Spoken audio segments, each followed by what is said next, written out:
আপনাদের মাধ্যমে রাজ্যবাসী এবং রাজ্য সরকারের কাছে জানতে চাইব, সে বিষয়টা অতি সংক্ষেপে আমি তার মর্মবস্তুটা তুলে ধরার চেষ্টা করব। বাকিটা অনুরোধ করব। আমরা একটা প্রেস নোট একে সামনে রেখে আমরা একটা প্রেস নোট তৈরি করেছি। প্রেস নোটের থেকে আপনারা বিষয়টা সংগ্রহ করে নেবেন।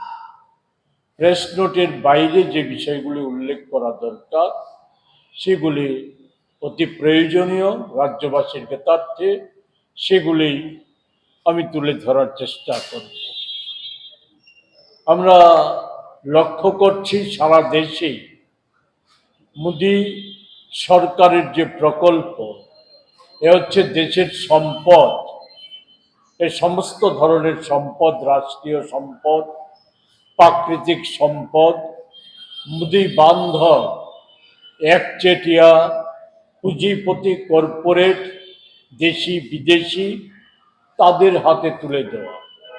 বিনিময়ে তাদের কি প্রাপ্তি হচ্ছে, এই সমস্ত কিছু আপনারা জানেন, নতুন করে অবগত করার কোনো বিষয় নেই। আপনারা দেখেছেন অতি সম্প্রতি যে আমাদের সরকারিভাবে যে তথ্য বেরিয়ে এসেছে, ইলেকশন বন্ড বেআইনি ঘোষণা হওয়ার পর আমাদের সুপ্রিম কোর্ট তারপরেও ভিন্ন কায়দায় কর্পোরেট জগৎ থেকে যে শাসক দল, বিশেষত বিজেপির যে দলীয় তহবিল, সেই দলীয় তহবিল স্ফীত থেকে স্ফীত হচ্ছে শুধু সরকারি হিসাব মোতাবেক। এর বাইরে কি পরিমাণ অর্থ জমা হচ্ছে, এগুলি বিভিন্ন নির্বাচনে যে খরচ বা তাদের দলীয় যে বহর, খরচের বহর, এর মধ্য দিয়ে বোঝা যায়। আমি সেই সম্পর্কে বিস্তৃত আজকে আলোচনায় যেতে চাই না। আমাদের রাজ্যেও আমরা লক্ষ্য করছি যে রাজ্যে আমাদের যে সম্পদ আছে, এই ছোট রাজ্য, প্রাকৃতিক সম্পদ আমাদের প্রচুর প্রাকৃতিক সম্পদ আছে। এগুলিও, এই সম্পদ, রাজ্যের জমি, এ সমস্ত কৃষিক্ষেত্র, এগুলিকেও কর্পোরেট সেক্টরের হাতে তুলে দেওয়ার একটা নীরবে প্রচেষ্টা 18 সালের পরবর্তী সময় থেকেই শুরু হয়েছে। আপনারা জানেন কিনা জানি না, রাজ্যবাসী কতটা অবহিত আমাদের জানা ছিল না। যে আমরা এ রাজ্যে আমরা যতটা খবর সংগ্রহ করতে পেরেছি, সেটা হচ্ছে এই রাজ্যে পাম চাষের নাম করে আজ থেকে 18 সালের পরেই সে প্রক্রিয়া শুরু হয়েছে। আমাদের রাজ্যের সরকারি জমি, সরকারি বাগান, এই সমস্ত কিছু বেসরকারি কিছু মালিকানাধীন সংস্থা, তাদের হাতে তুলে দেওয়ার প্রবণতা এটা লক্ষ্য করা যাচ্ছিল।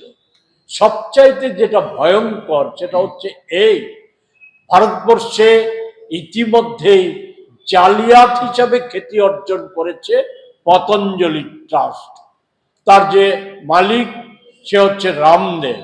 এটা আমাদের কথা নয়, কংগ্রেসের কথা নয়, দেশের বিভিন্ন হাইকোর্ট, এমনকি সুপ্রিম কোর্টও পতঞ্জলি ট্রাস্টের তৈরি খাদ্যদ্রব্য, ঔষধ, অন্যান্য সামগ্রী, এগুলির যে ধরনের গুণমানের কথা তারা প্রচার করে, তার সাথে সাযুজ্যপূর্ণ নয়, এগুলি ক্ষতিকর। এটা সুপ্রিম কোর্টের অবজারভেশন, তার বিরুদ্ধে ব্যবস্থা নেওয়ার কথা সুপ্রিম কোর্ট বলেছে, কিন্তু কেন্দ্রীয় মোদী সরকার কোন রকম কর্ণপাত করছে না, ব্যবস্থা নিচ্ছে না। যদিও ইতিমধ্যে আমাদের জানা হয়ে গেছে যে বিভিন্ন সংবাদ মাধ্যমে খবর প্রকাশিত হয়েছে যে ভারতীয় যে সেনা এবং আধা সেনা বাহিনী, তাদের যে ক্যান্টিনগুলি আছে, সেই সমস্ত ক্যান্টিনে একটা সময় মোদি আসার পর পতঞ্জলির সামগ্রী বাধ্যতামূলক ছিল, কিন্তু এই আধা সেনা ক্যান্টিনগুলিতে আজ আর সেই সামগ্রী তারা রাখছে না, এটা তারা বন্ধ করে দিচ্ছে।